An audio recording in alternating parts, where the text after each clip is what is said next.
WVU is the kind of person they have in mind when they speak of human capital being in college towns. And it says she spent years in the magazine industry in places like Chicago and Washington, D.C., and then she returned to Morgantown to start her own magazine called WVU Living.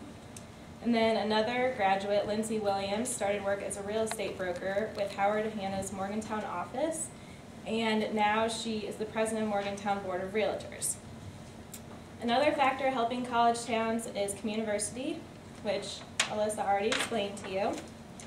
And the trend also reflects a shift in education to increasingly emphasize out-of-classroom learning, such as the internships and volunteer work that towns can provide. And Sal Ranella says that we could actually call these town and gown partnerships a kind of new movement in American higher education, and that in the last 20 years or so, the boundaries between the cities and universities have actually begun to crumble. So they've begun to work together a lot more. Okay, the last part is Catalyst for Redevelopment.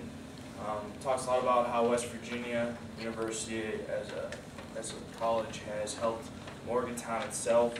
Their new administration building that they're working on is becoming a catalyst for redevelopment of the whole waterfront area. New hotel, restaurants, and a $28 million event center have since been built as well. And the old railroad tracks are now miles of jogging and biking trails.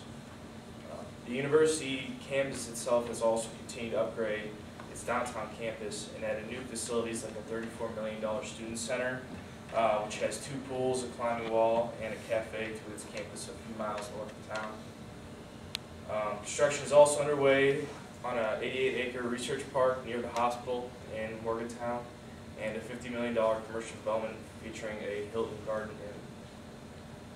Finally, David Harstedy, president of West Virginia University, has also been aggressively expanding their student body.